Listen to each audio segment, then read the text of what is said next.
If you want to loosen your back in the most gentle way, this is a Feldenkrais lesson based on the snake, and I'm using a t-shirt that I've rolled up. So it's a very small little roll that I'm going to put behind the back, behind the butt part of your back, where the sacrum bone is connecting your hip bones. And if you take your hands on the side of your hips, the widest part of your hip is where the t-shirt is going to be, which is about halfway between the tip of your tailbone and your low back. And that's a place that you can gently teeter-totter the pelvis. And for people with tight backs, this is a very gentle lesson because it's not very high. Spread your knees so they're hip width apart. And then take your hands and interlace them at a little bit above your ear line, so you've got the heavy part of your head held in your hand, elbows toward the ceiling. So you're just going to gently take your low back toward the floor and then take your tailbone toward the floor. And make it slow.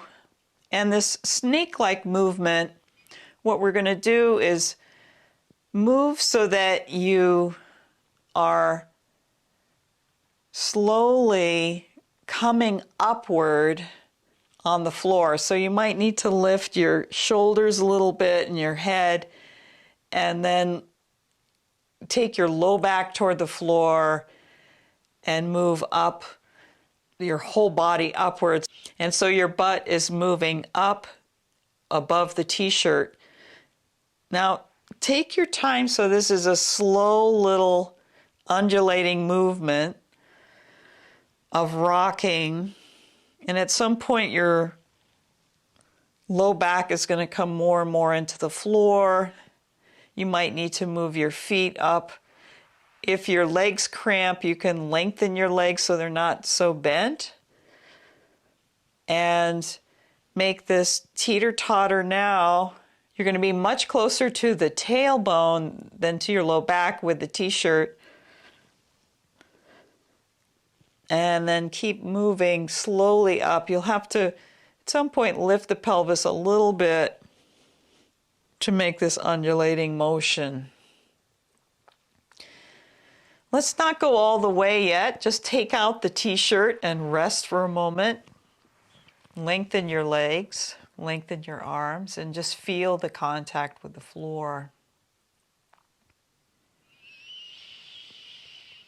Breathing.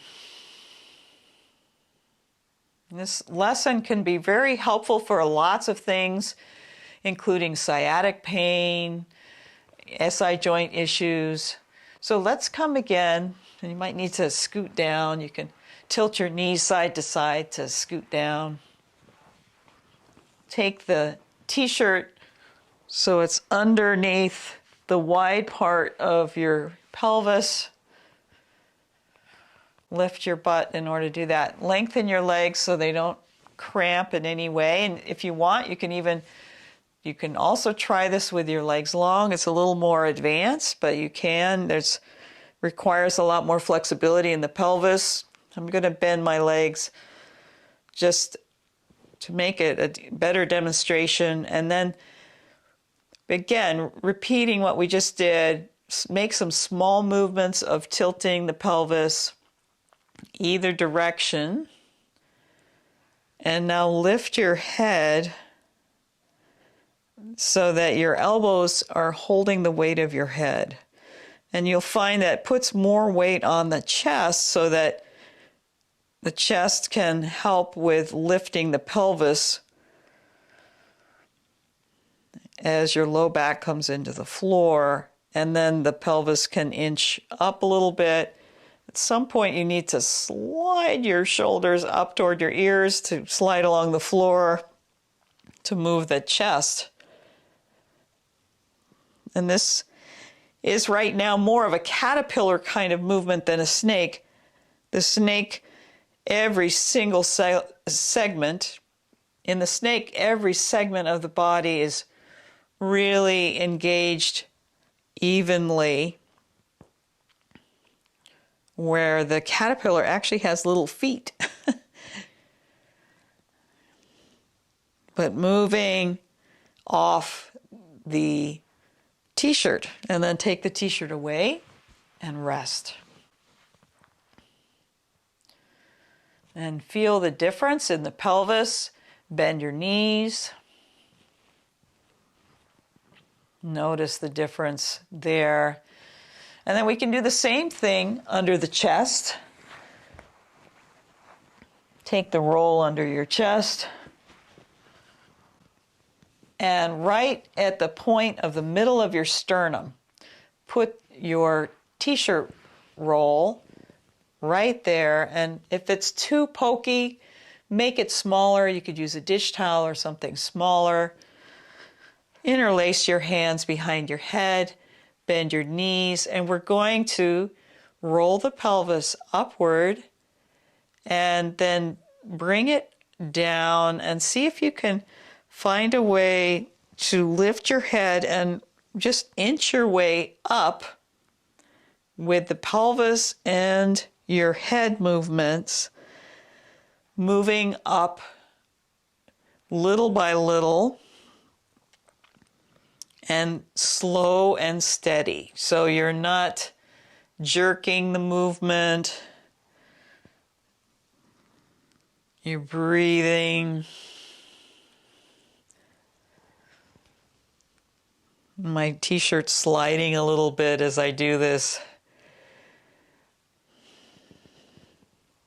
But little by little I can feel I'm moving above it. And if you've had some back injuries, go gently with this because there might be compression in the spine. So it could be sore. If it's sore, you can do this on a softer surface, like even on the bed. All right, take away the t-shirt and rest for a moment. We didn't do the whole spine. We're doing these key areas that have a lot to do with the balance in walking and standing. Bend your knees for a moment and then just roll a little side to side now and feel the contact of your rib cage, the back. Feel how you are rolling on the floor, and then let's come up to sitting.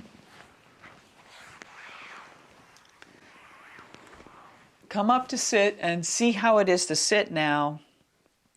And then please come to standing and notice how it feels to turn, to walk. Just notice the ability for your arms to hang maybe a little differently, for your legs to move. And let me know how this was for you. This is based on my snake series, working with the core and activating the spine for vitality. Take care. I'll see you next time.